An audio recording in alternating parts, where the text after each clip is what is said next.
Baik, Assalamualaikum warahmatullahi wabarakatuh. Sebelumnya perkenalkan, saya Jian Hairunisa Hanifah dengan NIM belakang 04. Di sini saya akan menjelaskan tentang keselamatan dan kesehatan kerja atau K3. K3 sendiri yaitu segala kegiatan untuk menjamin dan melindungi keselamatan dan kesehatan tenaga kerja melalui upaya pencegahan kecelakaan kerja dan penyakit akibat kerja. Jadi jika kita memperhatikan K3 tidak hanya melindungi keselamatan praktikan sendiri, tetapi kesehatan semua orang yang berada di sekitar kita. Dan hal itu juga meningkatkan produktivitas dan efisiensi waktu pada saat melakukan praktikum.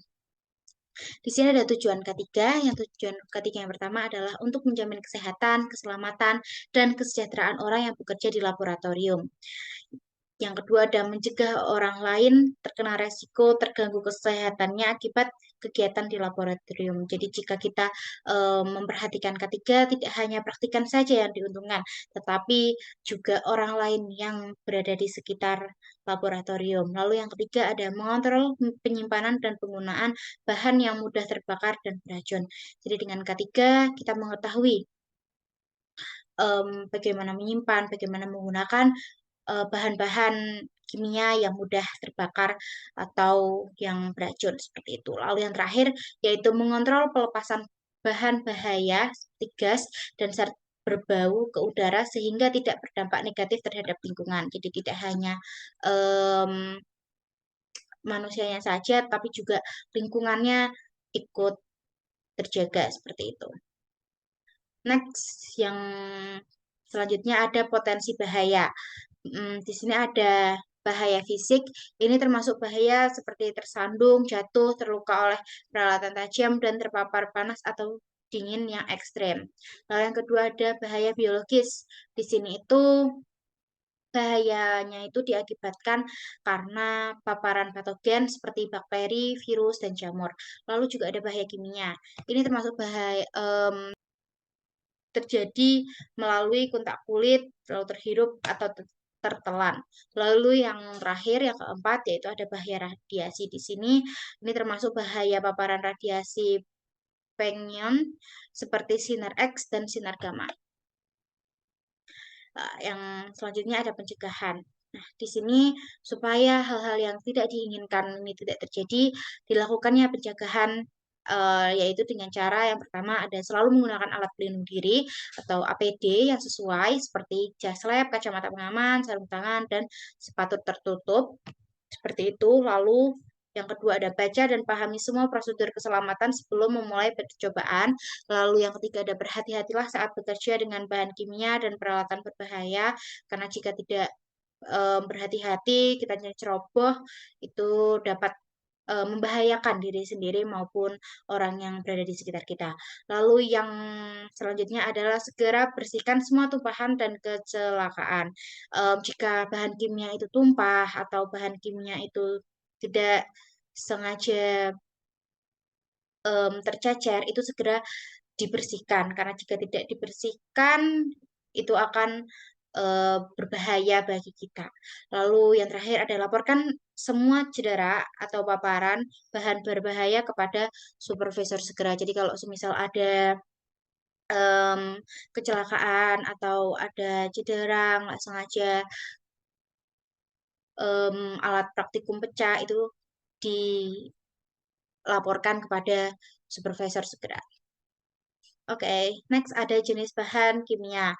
Sini tuh bahan kimia itu pasti ada ditandai dengan simbol-simbol. Yang pertama ada eksplosif ya, di sini. Yang ini. Nah, eksplosif ini gambarannya seperti bom yang meledak. Nah, simbol ini digunakan untuk menunjukkan bahwa bahan kimia tersebut mudah meledak dan dapat menimbulkan bahaya serius jika tidak ditangani dengan hati-hati. Lalu yang kedua ada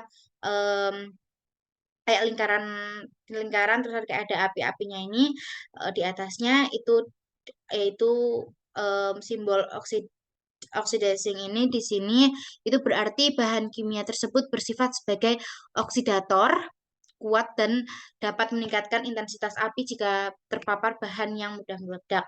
Lalu yang selanjutnya ini di sini ada extremely flammable. Di sini gambarnya seperti api, ya. Simbol ini itu digunakan untuk menunjukkan bahwa bahan kimia tersebut itu mudah terbakar dan dapat menyala dengan mudah. Bahkan api itu dapat menyala pada suhu 0 derajat Celcius atau sumber api kecil seperti itu. Lalu selanjutnya ada di sini ada korosif, gambarnya seperti cairan yang menetes di ini tangan gitu ya. Em, Simbol ini tuh menunjukkan untuk bahwa bahan kimia tersebut bersifat korosif dan dapat merusak jaringan hidup seperti kulit maupun logam. Lalu di sini ada dangerous for the environment. Di sini gambarnya seperti gambar pohon mati dan ikan yang mati seperti itu. Ini tuh menunjukkan bahwa bahan kimia tersebut dapat membahayakan lingkungan dan membahayakan ekosistem dan kehidupan di air sungai seperti itu. Lalu lanjut di sini ada harmful. Di sini gambarnya seperti tanda silang, ya. Simbol ini berarti bahan kimia dapat membahayakan dan dapat menyebabkan efek kesehatan dan dapat menyebabkan efek kesehatan yang serius jika tertelan, terhirup atau tersentuh kulit seperti itu. Lalu yang selanjutnya ada highly flammable. Di sini simbol ini digunakan untuk menunjukkan bahwa bahan kimia tersebut mudah terbakar dan dapat menyala dengan mudah. Kalau yang di sini selanjutnya ada toxic. Gambarnya seperti tengkorak ya. Ini itu menunjukkan bahwa bahan kimia tersebut beracun dan dapat menyebabkan kerusakan kesehatan yang serius, bahkan mematikan jika tertelan, terhirup, ataupun tersentuh kulit seperti itu. Lalu di sini ada iritan, gambarnya seperti tanda silang. Ini berarti bahan kimia tersebut itu menyebabkan iritasi pada kulit, mata, dan saluran pernapasan. Lalu yang terakhir di sini ada very toxic, gambarnya seperti tengkorak ya, hampir sama seperti toxic ini, tapi yang di sini biasanya di bawahnya kayak ada tulisannya gitu, keterangan very toxic, di sini toxic. Yang di very toxic ini itu menandakan bahwa bahan kimia sangat beracun dan dapat menyebabkan kematian jika tertelan, terhirup atau tersentuh kulit dalam dosis yang sangat kecil, sangat sedikit tuh langsung bisa menyebabkan kematian seperti itu. Lalu lanjut di sini ada prosedur tanggap darurat. Nah, ini prosedur di mana jika di laboratorium seperti itu tiba-tiba terjadi hal yang tidak kita inginkan. Di sini ada kalau ini dikarenakan bencana alam seperti gempa ya. Di sini kita harus langsung menunduk dan melindungi kepala. Barangkali ada barang jatuh dari atas, jadi kepala dilindungi pakai tangan gitu. Lalu carilah meja yang kuat dan berlindung di situ. Lalu setelah itu, jika dirasa sudah aman, kita bisa lari ke jalur evakuasi, pintu keluar seperti itu. Jika memang itu laboratoriumnya ada di atas, kita harus menuju tangga darurat dan menuju pintu keluar dan cari titik kumpul. Biasanya titik kumpul itu tempatnya aman, tidak semisal ada gempa di situ tidak ada apa ya pohon yang sekiranya gampang tumbang seperti itu. Biar titik kumpul itu ada di ruangan terbuka seperti itu. Lanjut, di sini ada penyimpanan bahan kimia. Nah, penyimpanan bahan kimia itu ada spesifikasinya sendiri supaya tidak membahayakan seperti itu. Yang pertama ada bahan kimia harus disimpan di tempat yang sejuk, kering dan berventilasi baik. Lalu yang kedua, bahan kimia harus disimpan dalam wadah yang kompatibel. Wadahnya harus diberi label dengan jelas dengan nama dan bahan kimia, bahayanya itu kayak gimana. Kayak tadi dikasih simbol-simbol dan juga tindakan pencegahan seperti itu. Lalu lanjut di sini yang ketiga ada bahan kimia yang tidak kompatibel harus disimpan secara terpisah. Lalu selanjutnya ada bahan kimia yang mudah terbakar harus disimpan jauh dari sumber panas dan api. Karena jika disimpannya itu di dekat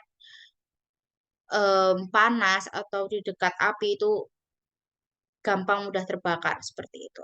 Lalu yang selanjutnya ada bahan kimia beracun harus disimpan di lemari yang terkunci. Lalu diberi label ya. Lalu tumpahan bahan kimia harus segera dibersihkan. Yang tadi saya sudah jelaskan. Lanjut, di sini ada APD laboratorium yang harus kita lakukan pada saat praktikum seperti itu. Ini yang pertama ada untuk kepala supaya rambut itu tidak keluar-keluar. Lalu yang kedua ada masker. Di sini tujuannya adalah untuk kita tidak terhirup apa ya bahan-bahan kimia yang berbahaya. Jika semisal tidak sengaja kecipratan itu juga tidak langsung ke muka seperti itu. Jadi kita memakai masker supaya lebih aman gitu ya. Lalu ada sarung tangan di sini.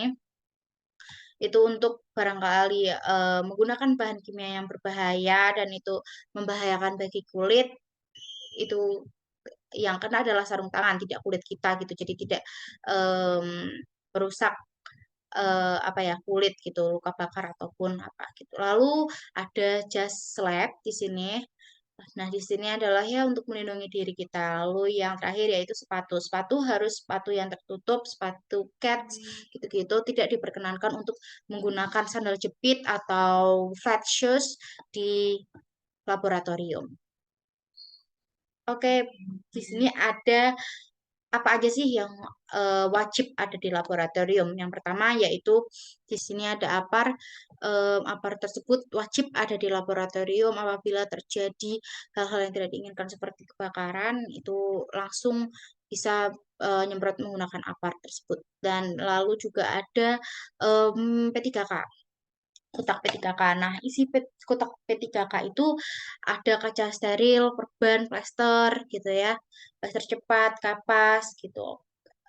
Apa gini kain segitiga, gunting, peniti, sarung tangan, masker, pinset, lampu senter, lalu gelas untuk cuci mata, kantong plastik, aquades, terus ini ada betadine, alkohol 70% dan ada buku panduan. Nah, isi kotak P3K ini sendiri itu ada fungsi masing-masing seperti itu ya.